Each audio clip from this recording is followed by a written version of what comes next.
शुक्रिया जी निशाजन स्वास्थ्य लाभ ओम परम शांति दायिकाय श्री शांतिनाथाय नमः। ओम नमो भगवते भगवते कृष्णा से दोष कलमशाय दिव्य तेजोमूर्ते नमः श्री शांतिनाथाय शांति कराय सर्व पाप नाशनाय सर्व विघ्न विनाशनाय सर्व रोग विनाशनाय सर्व प्रकृति विनाशनाय चल चामड़ा विनाशनाय सर्वारिष्ट शांति कराय। ओम राम रे ओम राम राम अस्यावसान माम सर्व शांति गुरु गुरु तुष्टिं पुष्टिं च गुरु गुरु। ओम ह्रीं परम अस्यावसान सर्वत्र शांति गुरु गुरु। ओम ह्रीं नमो भगवते चिंतामणि पाशना सत्य फणि पंडिताय। ओम ह्रीं हरं चिंतामणि पाशनाताय नमः। ओम ह्रीं हरं नमः। ओम ह्रीं सम्यक् दर्शनाय सम्यक् ज्ञानाय सम्यक् चारित्र्यो नमः। ओम ह्रीं हरं कमल समुद्घाताय उत्तम क्षमा मार्ग धर्माय नमः। ओम ह्रीं दर्शन विशुद्धि आदि षोडशकारणेभ्यो नमः। ओम ह्रीं क्षम फट गिरते गिरते गाते गाते परविघ्नान् स्फोटे स्फोटे सहस्रखण्डान् करो करो परमोद्रान् चिन्त चिन्त परमन्त्रान् विन्द विन्द शां स्वां वाह वाह ओम फट स्वाहा। ओम ह्रीं श्रीं क्लीं हरं अस्य अवसानं विद्याय नमो यन्तानं ब्रह्म सर्व शान्ति गुरु गुरु तुष्टिं पुष्टिं जय गुरु गुरु स्वाहा। अस्माकं समस्त पूज्य आचार्य श्री विमल सागर जी पूज्य परिवार श्री विशाल सागर जी विश्व सागर जी समस्त सत्संगानाम आरोग्यार्थम एवं श्रीमान विराज जी आशीष जी अमित जी गौरव जी मोहित जी आरावाला परिवार श्री पवन जी राहुल जी अंकित संतोष जी चारू जी समस्त एकवाला परिवार श्री मनोज जी अनुष्का जी हैप्पी जी समस्त बड़वाला परिवार विनोद कुमार जी अनिल जी सुनील जी सौरभ जी समस्त परिवार संजय जी दीपक जी अंकित जी समस्त परिवार हंस कुमार अमित कुमार सकल दिगंबर जैन समाज एवं सर्व जीवाना शुक्रिया जी निशाजन स्वास्थ्य प्रधान धर्मदंडी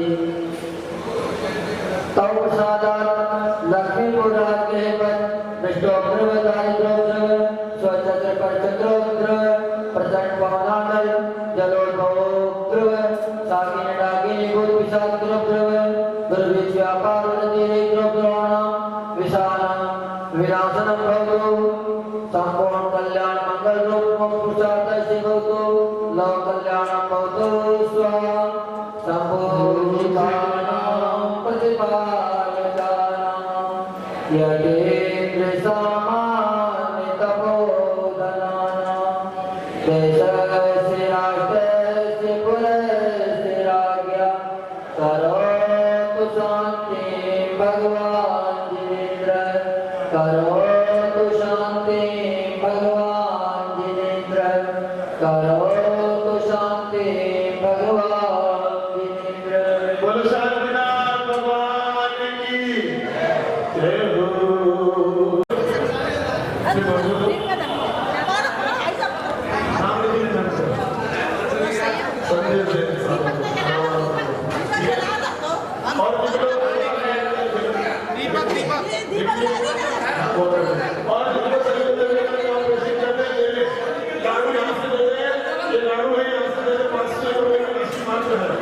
आप लोग अपना सौभाग्य कर सकते हैं अपने प्रोडक्ट में रजिस्टर कर सकते हैं।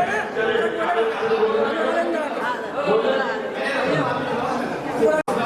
डिस्काउंट करके आपको करने की जरूरत नहीं है। ले जाओ तो सही पेमेंट करें वो आने का सौरभ बोल दिया राहुल कहाँ है?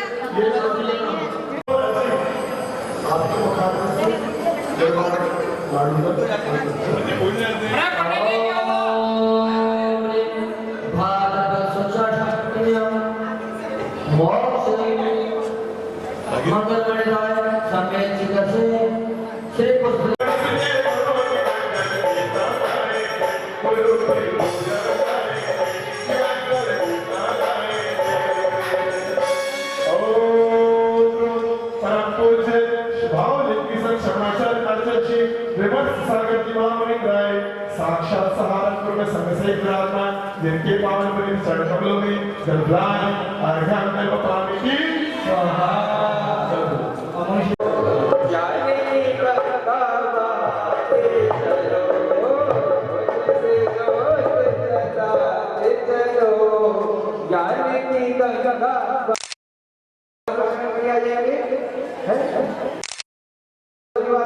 वो आ जाएगा। इन चरणों में अर्पित करने का किसका सौभाग्य है? 2 लाख मात्र 501 रुपए की राशि। कोई 2 नाम श्रीमती राजकुमारी जी है, बहुत बढ़िया। श्रीमती संतोष कुमार जी, अमेदा भाई का ऐसे बोला करो, श्रीमती राजकुमार की बड़ी मम्मी है। 2 पैदा भाई परिवार से कितना है। बहुत चाहिए? 2 हो गए। श्रीमती संतोष जी पैदा भाई का परिवार, श्रीमती राजकुमार जी पैदा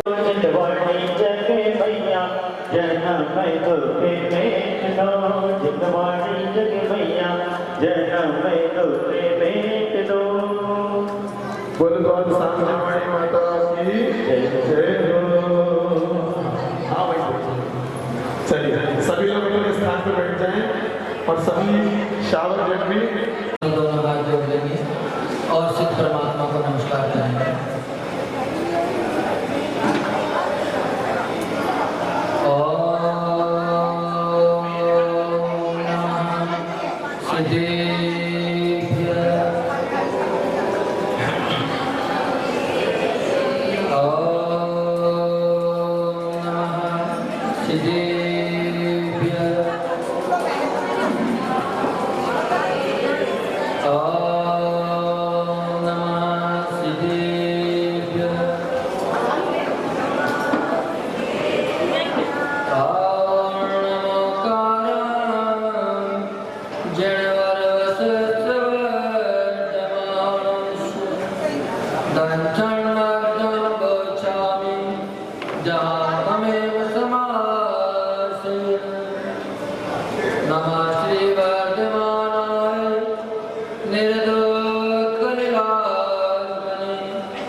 लोभ भाव अति काला है, लोभ भाव अति काला है, यो समझो कि हाला है। सोच भाव जब आता है, सोच भाव जब आता है, तभी धर्म उजियाला है। संतोषी प्राणी हो, संतोषी प्राणी सुखे सुखे पाए रे। जीवन है पाने के वो कब मिट जाए रे। होनी अनहोनी हो, होनी अनहोनी कब क्या घट जाए रे। जीवन है पाने के वो कब मिट जाए रे। जय दो जनागम पंथो, अनादि अनिधन जनागम पंथ जय वंथ हो। हे भव्य आत्मा, ज्ञान आत्मा, अपन शरीर अपने आत्महित के लिए, आत्मोत्थान के लिए प्रभु की आराधना कर रहे हैं। काय के लिए कर रहे हैं? अपने आत्मा का उत्थान करने, कर्मों का नाश करने के लिए, सुख की प्राप्ति के लिए। बिना लोभ के कोई भी कार्य नहीं करते हैं, बिना मतलब के कोई भी कार्य नहीं किया जाता है। अगर प्यास न लगी हो तो कोई भी पानी पीने की चेष्टा नहीं करता है। तो हमें भी प्यास किसकी लगी है? कर्मों के नाश की लगी है। हमें भी भूख प्यास को आगाज करना है, प्रभु जैसा बनना है। इसीलिए अपन सभी प्रभु की आराधना कर रहे हैं। गत 3 दिनों से अपन धर्म का स्वरूप जान रहे हैं, धर्म का लक्षण जान रहे हैं, क्योंकि जब तक लक्षण नहीं जानते हैं तब तक उसका ज्ञान नहीं होता है। वस्तु का ज्ञान तभी होता है जब उसके गुण से अपन अवगत हो जाते हैं, उसके स्वभाव से अवगत हो जाते हैं। तो अपन सभी अपने आत्मा के धर्म के स्वभाव को जानने के लिए यहाँ 3 दिनों से मेहनत करके आ रहे हैं। आज चौथा दिन है। काय का दिन है आज? शौच धर्म का दिन है।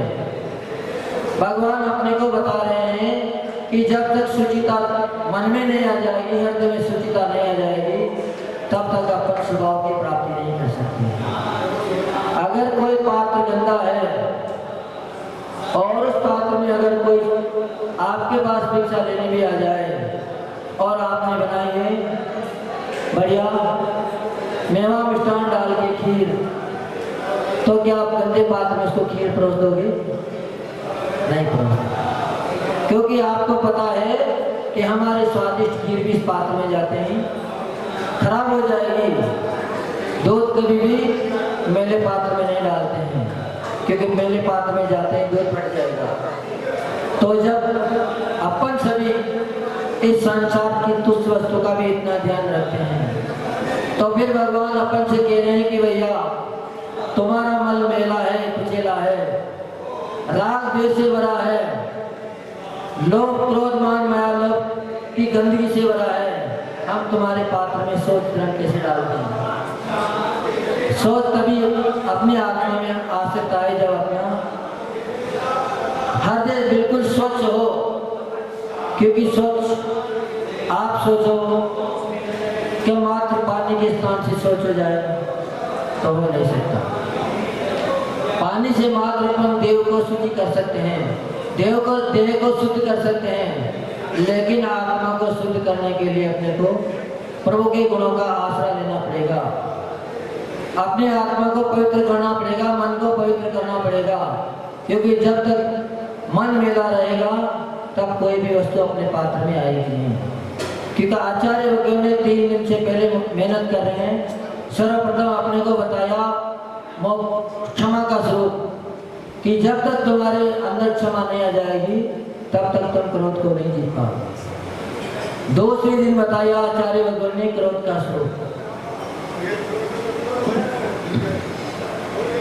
मार्ग ग्रहण का स्वरूप दूसरे दिन आचार्य वगैरह ने अपने को बताया कि जब तक आपका अहंकार नहीं गिर जाएगा तब भी आप झुक नहीं पाओगे।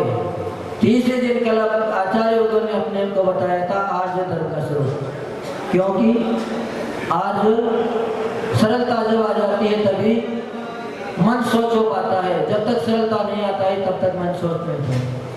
अब इसके बाद वैसे तो सत्य धर्म को आना चाहिए था। किसको आना चाहिए था? सत्य धर्म को। पर आचार्य भगवान ने पहले सत्य धर्म को नहीं लिया, क्योंकि जब तक मन में खटास है तब तक आप सत्य नहीं बोल सकते। सत्य बोलने के लिए बहुत ऊंची पावर चाहिए।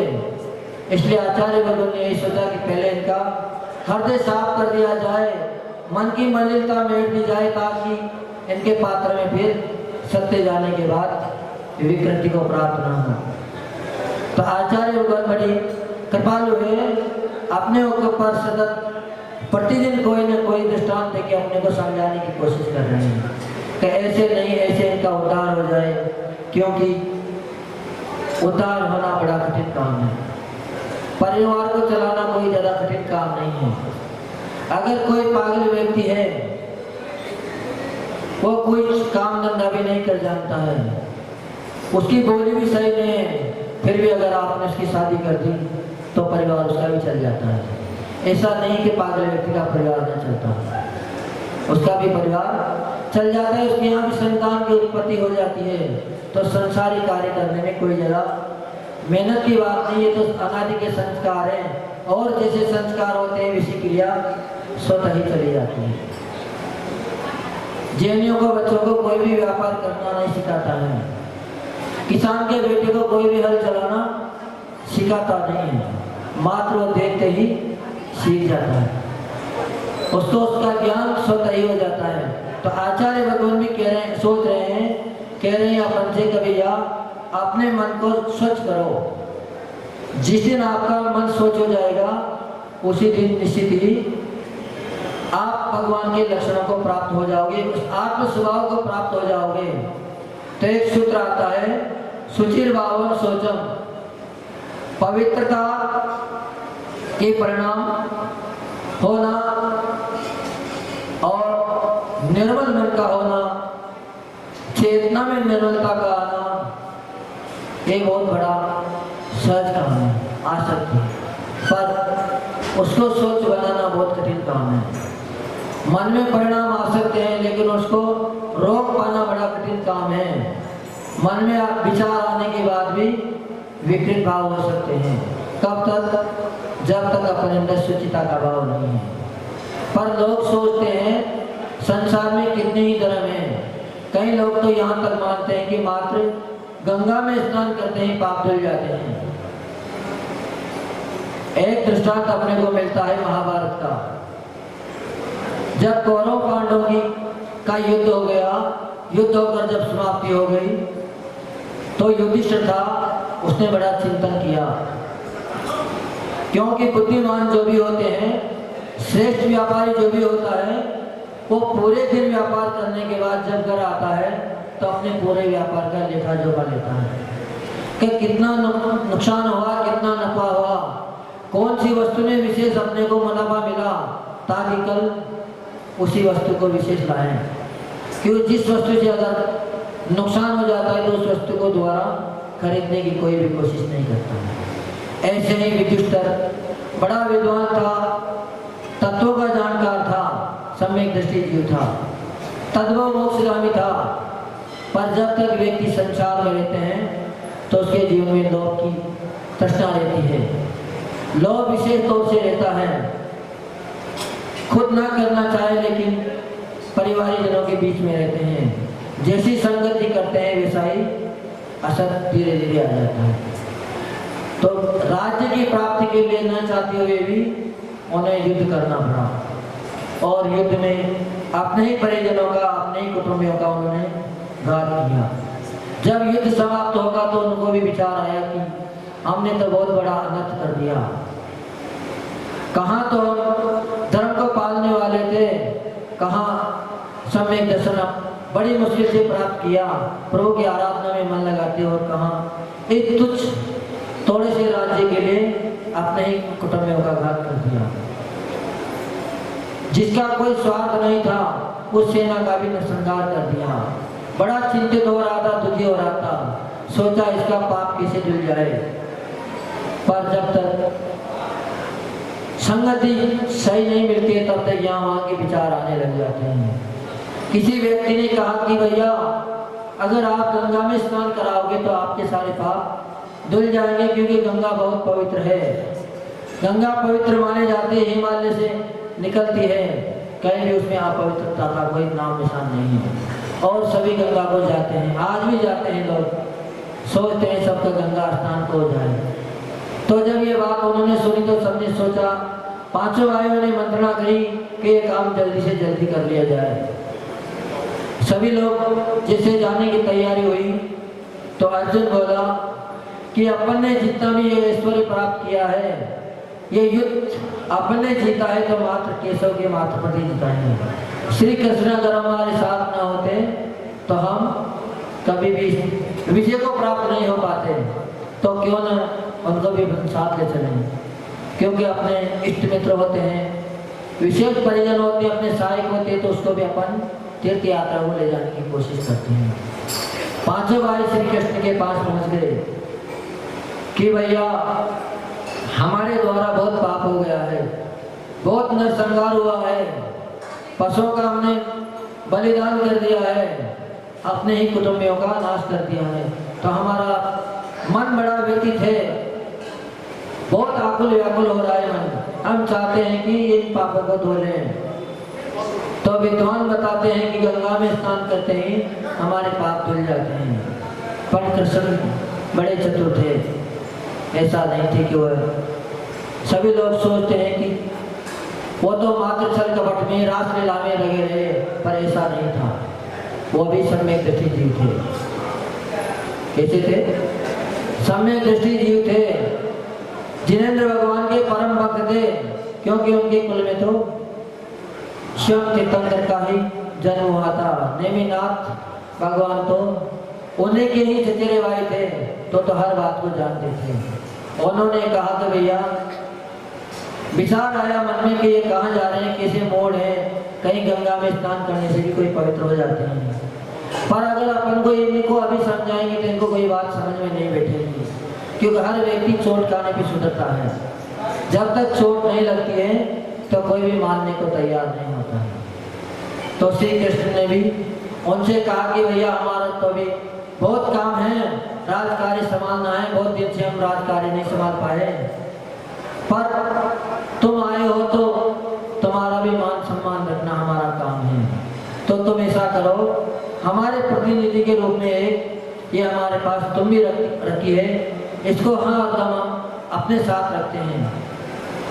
आप इसको अपने साथ तीर्थ यात्रा में ले जाना, और जहाँ जहाँ भी आप स्नान करो, चाहे गंगा में जाओ, यमुना में जाओ, जहाँ जहाँ भी आप जाओ, वहाँ आप अगर 2 बार डुबकी लगाओ तो तुम भी को 3 बार डुबकी लगाना, क्योंकि एक बार तो इसको शिव की डुबकी लगाना है, एक बार हमारे लिए लगाना है, क्योंकि ये हमारा प्रतिनिधि है। सभी पांडव बड़े खुश हुए कि चलो कोई बात नहीं, उनके पास समय नहीं है, पर उन्होंने अपना प्रतिनिधि के रूप में कोई तो हमारे साथ भेज दिया। सभी लोग बड़े हंसी खुशी से गए। जहाँ जहाँ भी वो स्नान करते, चाहे गंगा में जाते, जमुना में जाते, जिस जिस नदी में भी वो गए, सभी नदियों में उन्होंने बड़े पवित्र मन से स्नान किया, बड़े प्रसन्नता के साथ स्नान किया, और साथ ही तुम भी को भी स्नान करवाया। एक बार नहीं 3 बार करवाया। सब जगह की जब यात्रा कर चुके तो वापिस अपने देश को लौटते ही सबने विचार मंत्रणा करी कि सबसे पहले केशव को अपनी अमानत संभला दी जाए, उनके प्रतिनिधि को उनके पास पहुंचा दिया जाए। जैसे ही पांडव श्री कृष्ण के पास पहुंचे तो उनको देखते ही श्री कृष्ण बड़े मुस्कुरा रहे थे, मंद मंद मुस्कान थी उनके चेहरे पर। सभी लोग सोच रहे थे पांडव कहाँ यात्रा करके पहुंचे, कुशल वापस आ गए, इसलिए केशव मुस्कुरा रहे हैं, पर वो इसलिए नहीं मुस्कुरा रहे। वो मुस्कुरा रहे थे उनकी मूर्खता पर, उनकी अज्ञानता पर मुस्कुरा रहे थे कि कैसे मूर्ख आदमी है। कभी कोई जल में स्नान करने से पवित्र नहीं होता, मात्र देह को तो पवित्र हो सकती है।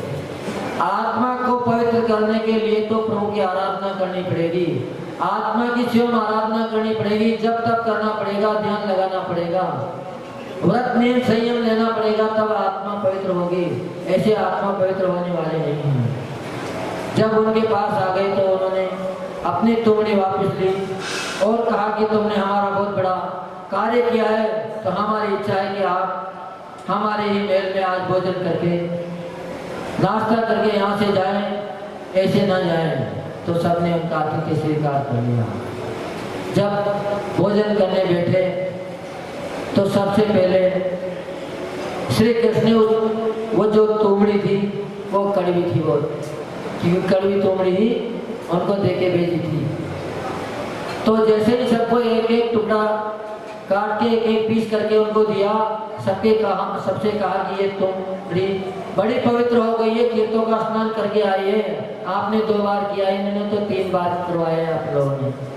तो आप सभी इसी का ही आज स्वाद लें। तो जैसे ही सबने उसका स्वाद लिया, अपने मुंह में रखा, तो सब थू थू करने लगे, सब थूकने लगे। इतने में कृष्ण जी बोल उठे, कभी ये क्या कर रहे हो, इतनी मेहनत करके आप तुम को स्नान करवा के लाए हो, फिर भी आप थूक रहे हो, ये तो बड़ी पवित्र है, इसको खाओगे तो आपकी आत्मा भी पवित्र हो जाएगी, आपकी देह भी पवित्र हो जाएगी। पर जब वो नहीं माने कि नहीं केशव, इनकी कड़वाहट नहीं गई, फिर श्री कृष्ण बोले कि बेटा अगर ये बात हम तुम्हें पहले समझा दे तो हमारी बात तुम्हें समझ में नहीं आती। तो जब ये तुमड़ी अपनी करवाहट नहीं छोड़ पाई गंगा के स्नान से, तो तुम्हारे पाप कैसे धुल जाएंगे? तुम्हारे पाप कभी कभी गंगा स्नान से नहीं धुल सकते। अगर गंगा स्नान से पवित्रता हो जाती तो उसमें जितने भी जलचर जीव रहते हैं वो तो सभी पवित्र हो जाते, उनके जीवन में तो कोई कलंक रहता ही नहीं। तब जाके उनके बाद कुछ समझ नहीं बैठी।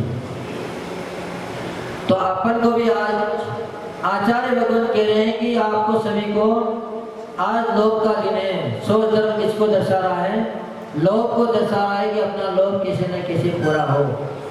जब तक आपने 3 कसाई पहले समाप्त कर दी, क्रोध आपने जीत लिया, मान आपने जीत लिया और मायाचारी भी आपने जीत ली, लेकिन आप सभी को मालूम होना होगा कि लोभ कहाँ तक जाता है। लोभ ऐसे समाप्त होने वाला नहीं है। मुनि राजों के भी 10वें गुणस्थान पे पहुंचने के बाद लोभ समाप्त होता है। आप सोचोगे हम लोभी ना हो, हम भी लोभी हैं, हमारा भी अभी लोभ खत्म हुआ नहीं है। लेकिन पूज्य गुरुदेव ने कृपा करके हमें वो रास्ता बता दिया कि बेटा इस रास्ते पे चलोगे तो आपका लोभ धीरे धीरे खत्म हो जाएगा। पर लोभ बहुत कठिन काम है। एक छोटी सी चिंगारी भी, क्योंकि आग तो आग ही होती है। अगर बड़े सारे कपास के ढेर पे अगर गिर जाए तो पूरे कपास को जला सकती है। पर आप सब इतने लोभी हो कि अगर आपको साक्षात कोई द्रव्य के प्रति अगर द्रव्य ना दें, तुरंत आपको चमत्कार ना दिखे, तो कोई 2 रुपये भी खर्च करने की कोशिश नहीं करता। पर अगर किसी विद्वान के पास या ज्योतिषी के पास आप पहुंच गए और उन्होंने आपकी चेष्टा देख के समझ लिया कि ये व्यक्ति बहुत लोभी है, इसको पहले लोभ की बात बताई जाए, तो सबको मालूम है कि कोई किसी का भला कर नहीं सकता। भला तो स्वयं के परिणामों से होगा। स्वयं के जब तक परिणाम शांत न हो जाएंगे तब तक किसी का कोई भला कर नहीं सकता। हम चाहें कि आपको सुख दे दे, शांति दे दे, तो हम किसी भी हालत में आपको सुख शांति दे नहीं सकते। पर कहावत है कि पापी का धन हमेशा पाप में ही जाता है। कभी भी पापी का धन धर्म कार्य में लग नहीं सकता। कितनी भी वो कोशिश कर लें फिर भी नहीं लग सकता, क्योंकि पुण्यवान का धन ही हमेशा धर्म के कार्य में लगता है। नहीं तो चाहते हुए भी दे भी लेता है, फिर भी मंदिर वाले ले भी लेंगे, क्योंकि सबको पता रहता है कि ये व्यक्ति कैसा है, फिर भी उसका धन ले लेते हैं। पर कहाँ लगता है उसका धन? मंदिर का अगर कोई कार्य चल रहा होगा, धर्मशाला का अगर कोई कार्य चल रहा होगा, तो उनका धन का निमित्त कहाँ बनेगा? बाथरूम बनाने में बनेगा, शौचालय में उसका धन लगेगा, पर कभी भी वेदी बनाने में उसका धन नहीं रह सकता। भगवान की प्रतिष्ठा कराने में उसका धन का उपयोग नहीं हो सकता। धन तो लेंगे उसका और धन दे भी देगा, पर उसका धन ऐसे ही फालतू की कार्य में लगेगा। उसका धन कहाँ जाएगा? कूलर खरीदने में जाएगा, पंखे खरीदने में जाएगा, क्योंकि पंखे से क्या होगा? मात्र हिंसा का कार्य होगा। जीव मरेंगे ताकि उसको और पाप के आई उसका उपार्जन बनेगा। पर जो धार्मिक जीव होता है, जिनका मन शुद्ध होता है, जो मन से कार्य करता है, उसका 1 रुपया भी लाख के बराबर काम कर जाता है। और अगर नाम के लिए लाख रुपए भी दे दिए, लोभ लालच में आकर लाख रुपए भी दे दिए, तो उसका कोई मतलब नहीं रह सकता है। पर अपन सभी बहुत लालची हैं, अपना चित्त बड़ा मलिन है, फिर भी अपन रोज पूजन में कहते हैं कि हे भगवान आप हमारे हृदय में आके विराजमान हो। अब भगवान गंदगी में कैसे बैठे? क्योंकि गंदगी में तो एक श्वान भी बैठना पसंद नहीं करता है। आप सभी ने देखा होगा, कुत्ता भी जब बैठता है तो पहले अपनी पूंछ से जमीन को झाड़ता है, फिर बैठता है। गाय भी जब नीचे बैठती है तो अपनी पूंछ को पहले हिला लेती है, इसके बाद जमीन पे बैठती है। पर अपन कैसे मूर्ख हैं कि इस गंदे मेले कुचले मन में दुष्ट पापी हृदय में भगवान को विराजमान करने की कोशिश करते हैं, उनको बुलाने की कोशिश करते हैं। भगवान कैसे आए आपके मन में? आपके पास भगवान कैसे आए? अगर भगवान को आप सच्चे दिल से पुकारो तो ऐसा नहीं हो सकता कि भगवान आपकी समस्या को नहीं सुने। वैसे सिद्धांत कहता है कि भगवान कभी भी सिद्धालय से उतर के वापस हटते नहीं हैं, क्योंकि जिनका एक बार मोक्ष हो जाता है, जिनके कर्मों का नाश हो जाता है, वो कभी भी दोबारा इस मृत्यु लोक में नहीं आते हैं, इस मृत्यु लोक में दोबारा नहीं आते हैं। मृत्यु लोक में तो वही आते हैं जिनके अभी कर्म रज बाकी है, कर्म की धूली बाकी है, वही मृत्यु लोक में आते हैं। पर फिर भी आचार्य भगवान कहते हैं कि अगर भगवान की सच्चे दिल से भक्ति कर ली जाए तो यहाँ से भी प्रार्थना सिद्धि शिला तक पहुँच जाती है। आपकी गुण स्तुति की इतने पुण्य की वृद्धि होती है कि भगवान आए ना आए, लेकिन वह पुण्य ही आपका सारा कार्य कर देता है।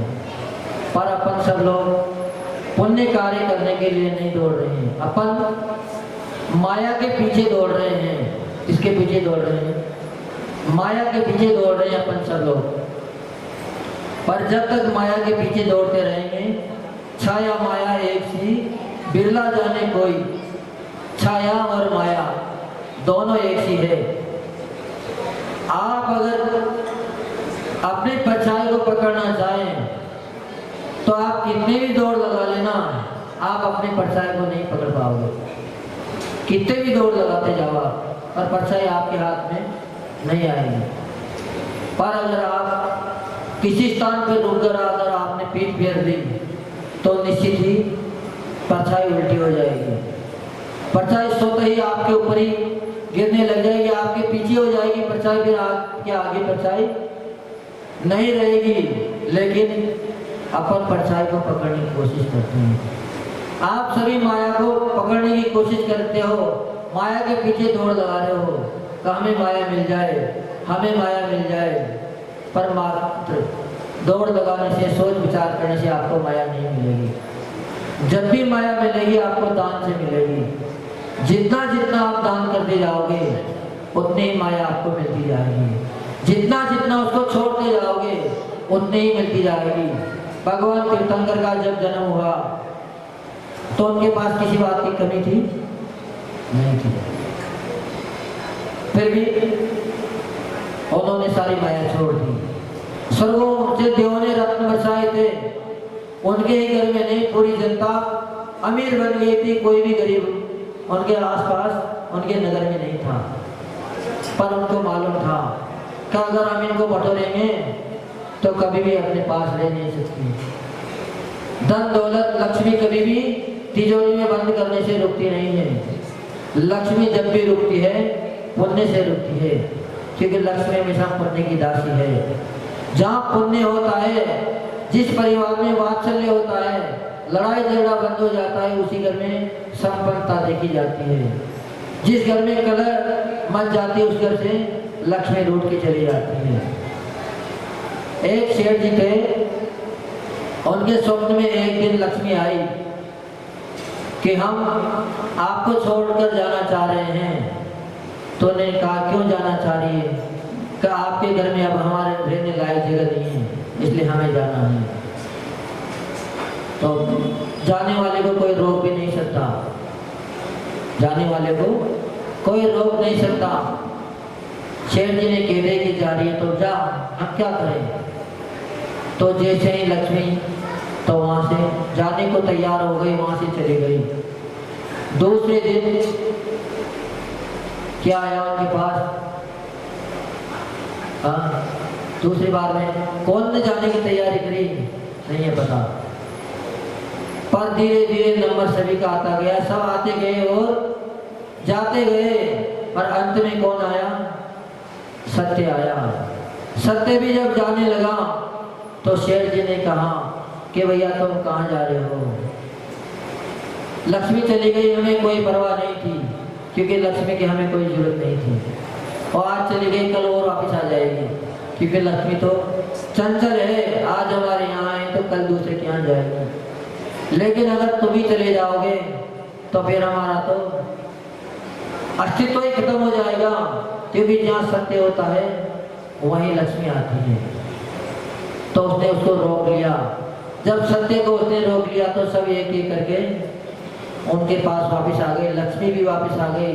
लक्ष्मी वापस आए तो शेठ जी ने वो लाना दिया कि तू वापस क्यों आ गई? तो बड़ी गर्व से गई थी कि भैया मैं सत्य को छोड़ के बाहर नहीं रह सकती।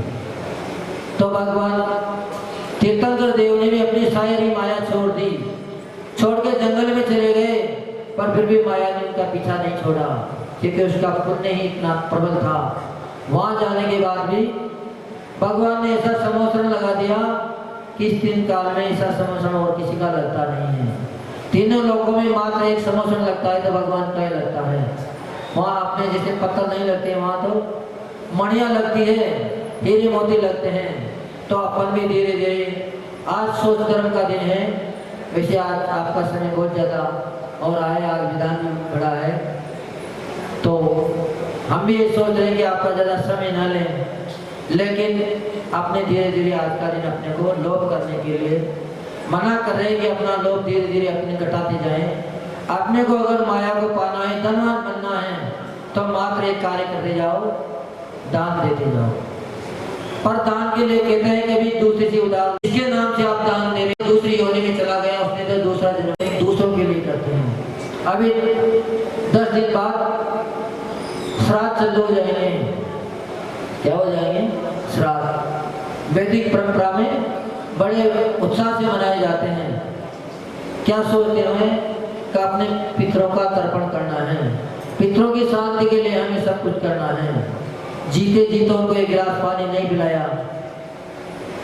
एक कहावत आती है, जीवत बाप को डंडम डंडा, मरे हाड़ पहुंचावे गंगा। जब मर जाते हैं तो हाड़ों को भी कहाँ पहुंचाते हो आप लोग?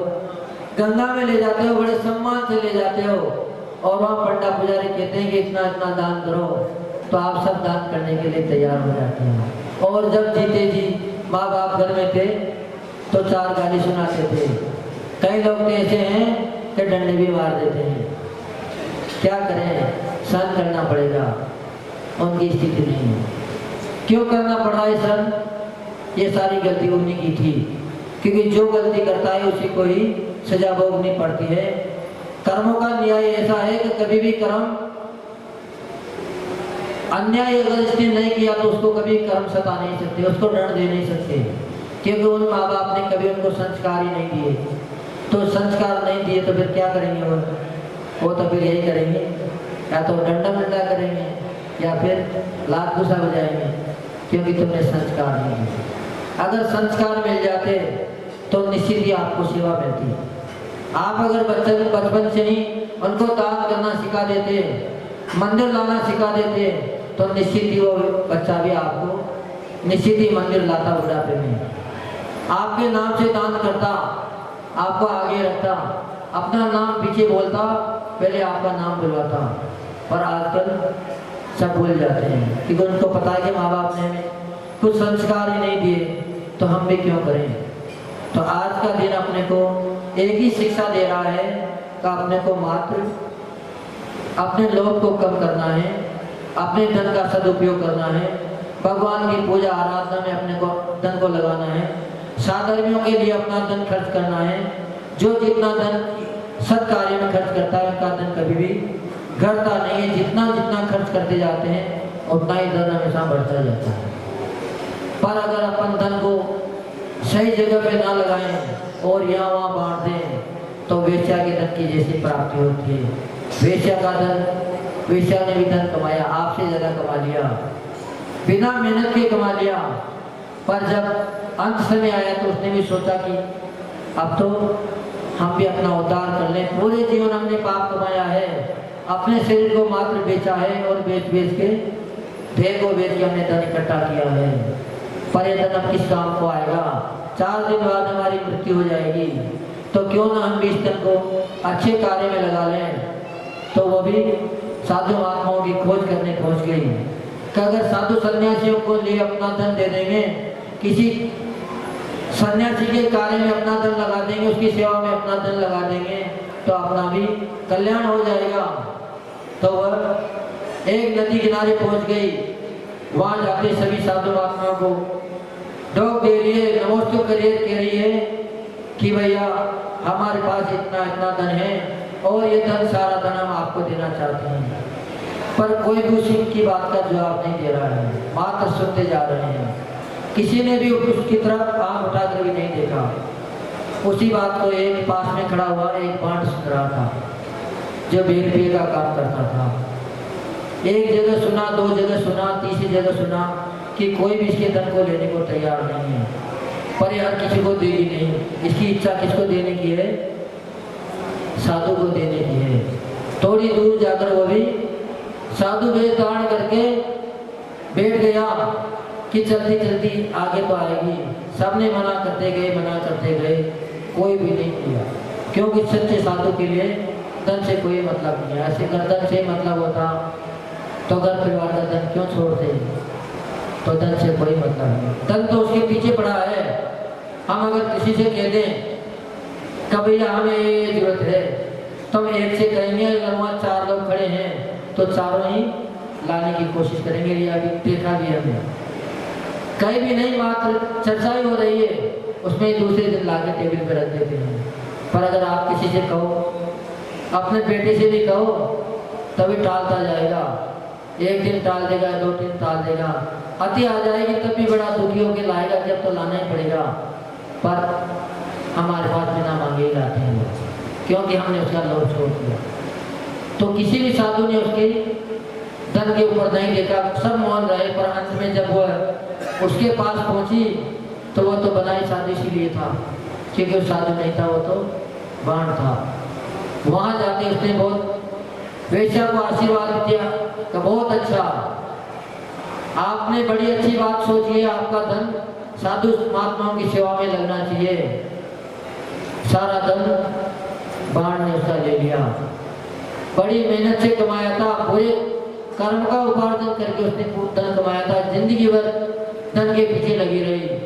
बहुत सलाह गुरु महात्माओं ने उनको दी कि ये कार्य अच्छा नहीं, इस कार्य को तुम छोड़ दो, फिर भी लोभ के कारण, लालच के कारण वो कार्य नहीं छोड़ पाए। पर सारा धन अंत में भी कहाँ गया? उसका धन किसी भी सद कार्य में नहीं लगा, उसका धन एक बाण के पास पहुंच गया। उस धन का भी वो क्या करेगा? दुरुपयोग करेगा। तो अपन सभी सोचें, जितनी भी सुख सुविधा मिलनी है प्रभु के दरबार में ही मिलनी है। ना तो आपके दुख को कोई तांत्रिक मेट सकता, ना कोई मांत्रिक मेट सकता, ना कोई ज्योतिषी मेट सकता, ना कोई पंडा पुजारी मेट सकता। आपका अगर दुख समाप्त करना है, आपको अगर संपत्तिवान बनना है, चक्रवर्ती जैसी संपदा आपको अगर प्राप्त करनी है, तो 30 दिन भगवान की भक्ति में लग जाएं, भगवान की आराधना में लग जाएं, और अपने पास जितना है उतने से प्रतिदिन दान देने का प्रयास करें। ये जरूरी नहीं है कि आप लाखों का दान करो। आपके पास अगर 1 रुपया है तो 1 रुपया का दान करो। दान के लिए कभी भी उधार मत लो, क्योंकि उधार का दान भी आपको आकुलता देगा, शांति दे नहीं सकता। और जब तक संतोष नहीं आ जाएगा तब तक आपको मंजिल की प्राप्ति हो नहीं सकती। जिस कार्य के लिए आपने दान किया था उस दान के फल आपको मिल नहीं सकता। इसलिए दान जरूर करें, लेकिन कहाँ करें, किसके लिए करें, इसका अपन ध्यान रखें। अपने मन को, अपने आत्मा को स्वच्छ करने का प्रयास करें, ताकि अपना भी कल्याण हो और दूसरे का भी कल्याण हो। क्योंकि अपना मन स्वच्छ हो जाएगा तो दूसरे का भी कल्याण निश्चित होगा। हर कोई अच्छे स्थान पे आके बैठने की कोशिश करते हैं, आपकी संगति हर कोई भी करने की कोशिश करेगा। और जब आपकी संगति उसको अच्छे अच्छे उपाय बताएगी, अच्छे कार्य बताएगी, तो आपका भी कल्याण होगा और साथ ही साथ उनका भी कल्याण होगा। जो परम पूज्य राष्ट्रयोगी समाचार्य गुरुदेव विमल सागर जी महामुनि राज की जय। पूज्य मुनिवर्षि विश्व सागर जी महाराज की, पूज्य मुनिवर्षि विश्व सागर जी महाराज की। खड़े हो जाए जिनवाणी स्तुति बदला के लिए। जिनवाणी के व्यंते सुझे लो कालो, सोवाणी पुस्तक नौ सदा दे तो हो दो। हे जिनवाणी भारती तो हे जपो दिन रहे, जो तेरो शरणा गए सो पावे सुख चैन। पढ़ो आगे कि देव भजो रहत को, दया धर्म पालो सदा।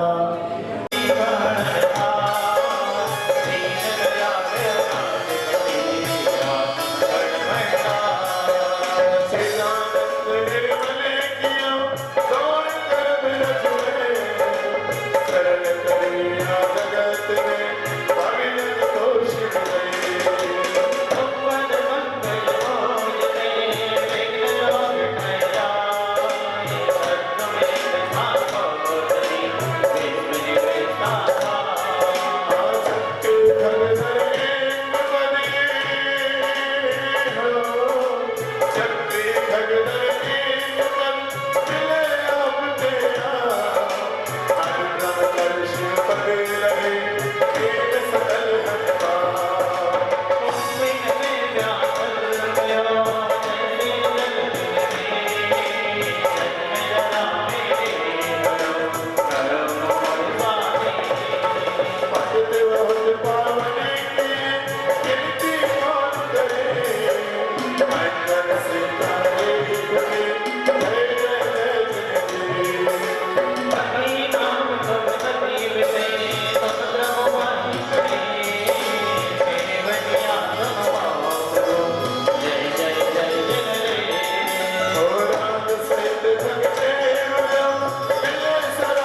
हाथ जोड़ लो। ओम जय जय जय नमोस्तु नमोस्तु नमोस्तु। कि नवग्रह जिसके रहे पक्ष में और नवग्रह जिसके रहे पक्ष में मंत्र जपो नवभार नमोभार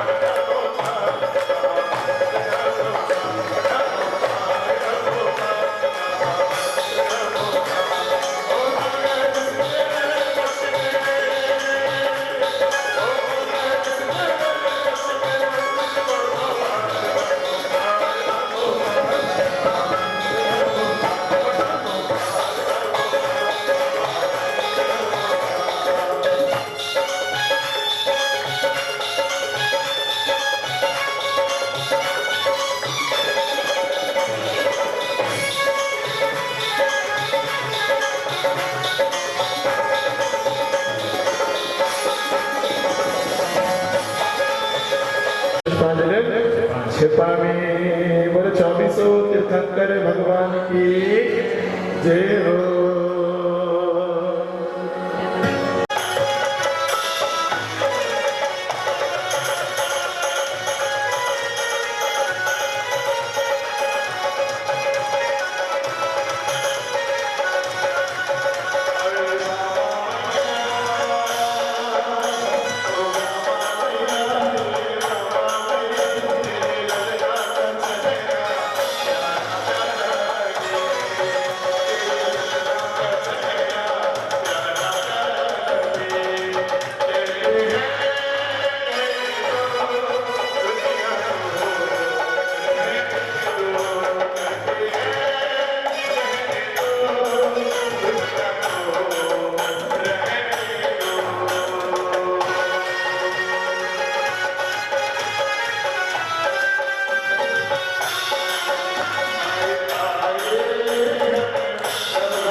विनाशनाय जगत निरूपण की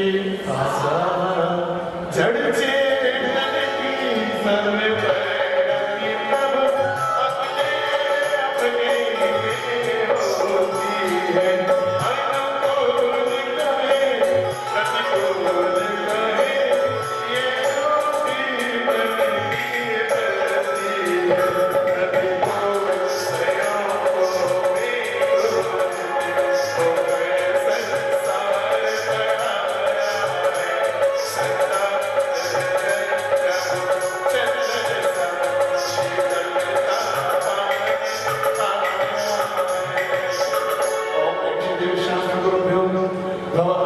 विनाशनाय चंद्रम नृपामिति स्वाहा उज्ज्वल हो पोत धवल हो प्रभु बरसे लगाओ के चंद्री फिर भी अनमोल लगे मोद पे करना अभिमान निरंतर जड़ पर सुख दुख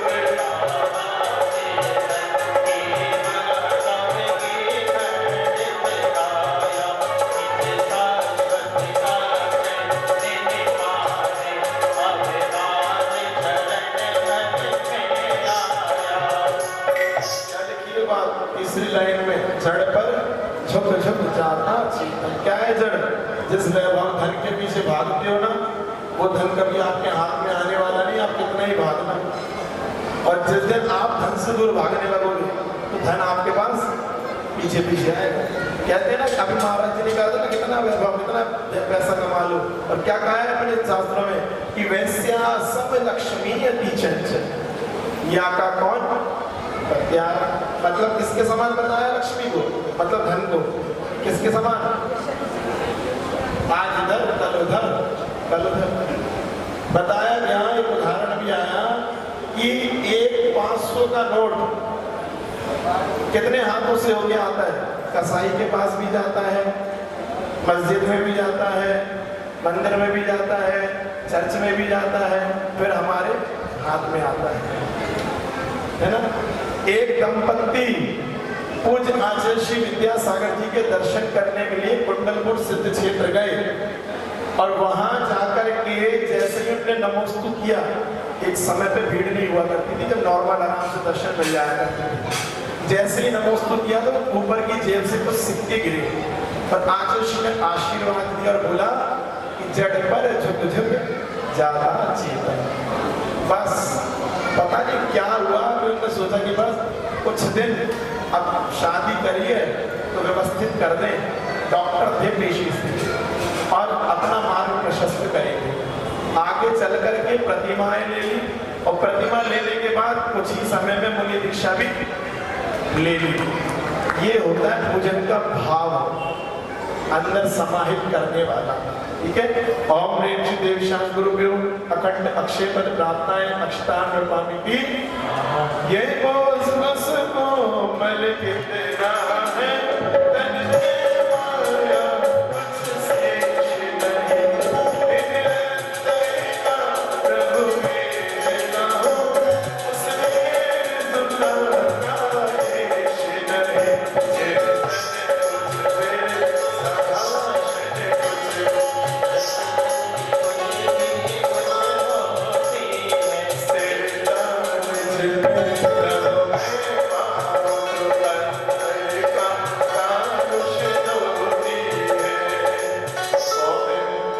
विश्राम गुरुभ्यो कामवाण विदुषण पुष्पाणि निर्वपामिते ये ध्यान रखना इस शरीर को सजाने में पाप कर्म मत किया करो।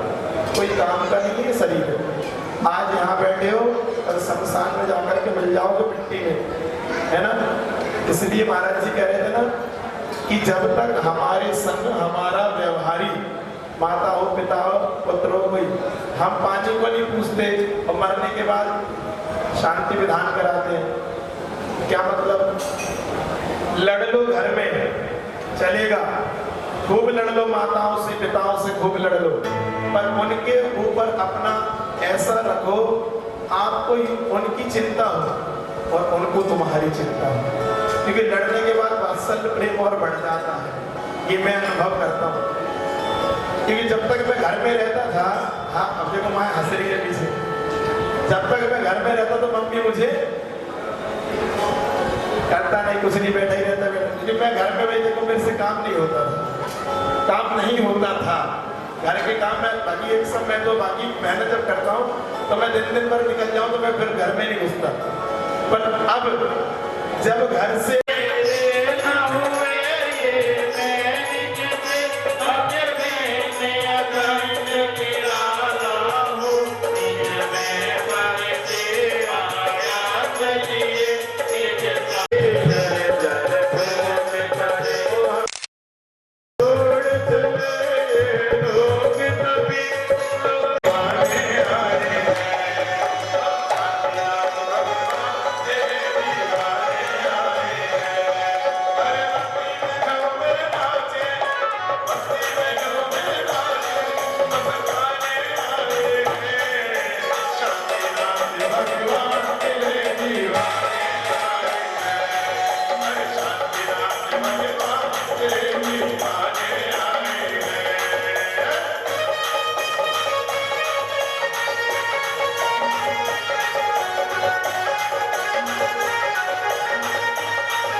हमें कह रहे हैं कि 2 लाइन हम पढ़ेंगे और 2 लाइन आप पढ़ो और मंत्र महाराज जी पढ़ेंगे। जब आई गए तो लाभ लो, ठीक है ना। कहाँ पे अपन पशुपति जी 16 पूजा में पुष्पाणी। एक मिनट निकाल। जी महाराज जी, जब तक एक हम बोल रहे हैं इसके बाद निकाल के दे इसमें है बहुत बढ़िया। चलिए महाराज जी पुष्प चढ़ा रहे हैं।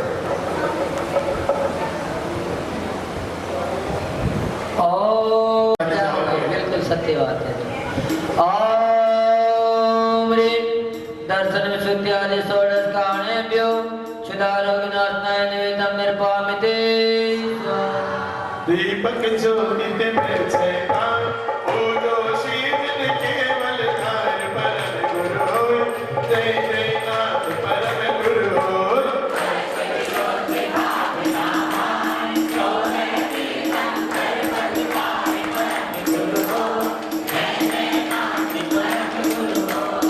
ओम ह्रीं दशुद्ध्यादि षोडश कारणेभ्यो मोहन कर्मनाशनाय दीपं निर्पामिते।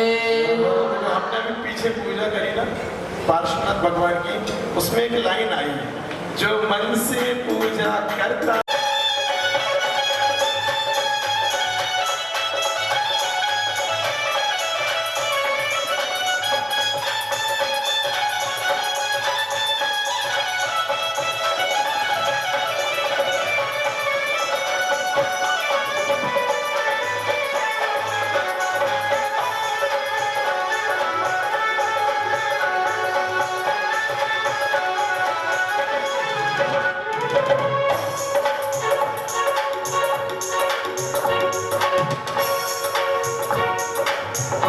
जब से गुरु दर्श मिला और बनवा मेरा खिला खिला।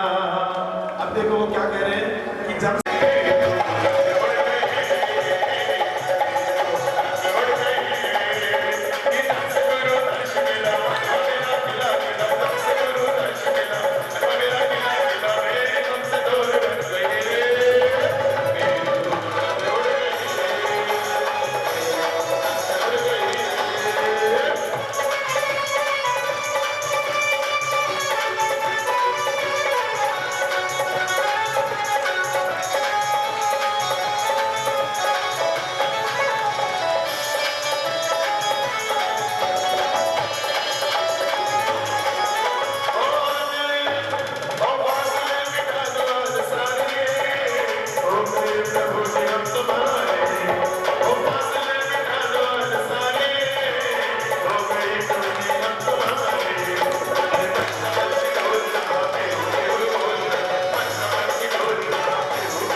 विषम सागर जितेंद्राय पूज गुरुश्री विश्व सागर जितेंद्राय अनंत गुरुदाताय अर्घ अनुमानिते जो माताओं नमोस्तु महर्षि आतिशी बैठे आतिशी श्री दस लक्ष्मी महामंडल विधान दिलाया श्रीमद सिद्ध भक्ति आयु सर्गम पूर्वे हम नौबार नमोकार मंत्र बैठ करके पहले सिद्ध भक्ति सुने के महाराज जी के बुखार से नौबार अट्ठ गुणांकित किच्चा लोय गणि वासिनो सिद्धा सिद्धानट्ठ तमलो विशुद्ध बुद्धि यदति संभावा त्यो अणसिर शेरया पश्यन्तु भंडार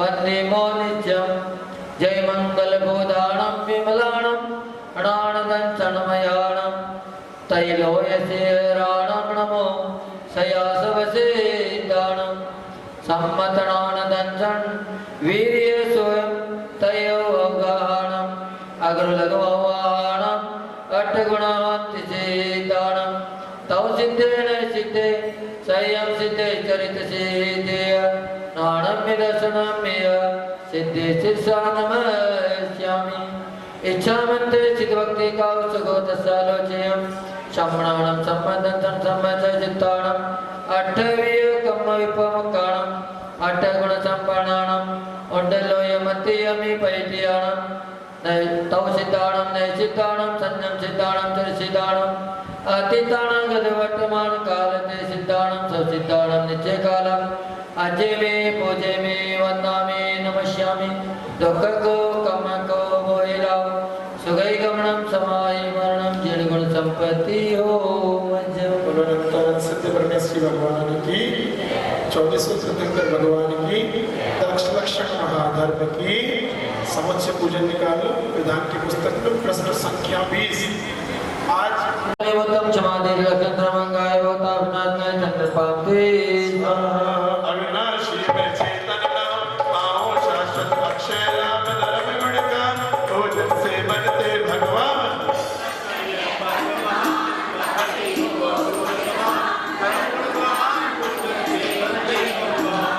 ओम ह्रीं उत्तम क्षमा दे चंद्र मंगाए अक्षय पद प्राप्त है चंद्र पापते काम भोग दुखों के का कहते तीर्थन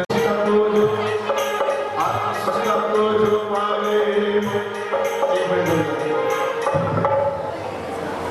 आत्मसुचिता को जो पावे मनिया वे बसी शाश्वता से असलम धया मन सभी से जगला में अंचल करो आत्मोदारे तुमने मंत्र करो लो शिकारे रखता ब्रह्मा इनके शायों से उपमा नहीं आके मन से तो तुम्हारे आया देवो तुमको मिली समझो की आओ पंचम नदी पुण्य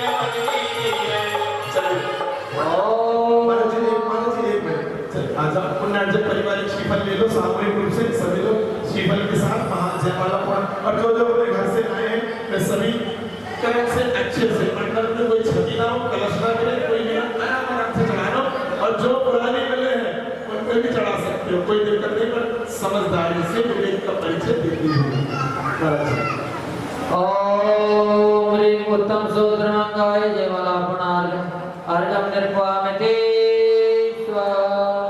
बोलो उत्तम सोच धर्म की जय हो 10 धर्म सुलक्षण धर्म प्रतिक्षण प्रभु अर्थ स्वीकार करो अनंत संपदा हर लो विद्या श्री विद्या सागर पुण्य करो श्री विमर्श सागर जी पुण्य करो त्याशरादि परिपुष्पांजलि छिपानी जल चंद्र अक्षर पुष्प जरो दीप धूप प्रतिपल्ला में आठ निर्धार तम सोक्त प्रगे आप आठ धर्म निर्धार तम सोक्तम ये धर्म लोग निर्वाह समेत धर्म समेत धर्म पामिति स्वाहा जलगंधर शतभूत में ठीक रूप में धर्म ध्यान करो मेरे को से जोर गारंटी और समेत में नाम से बाबा के रास्ते पूज से 24 दिन वाला लोग और चतुर्थ दिन का मास के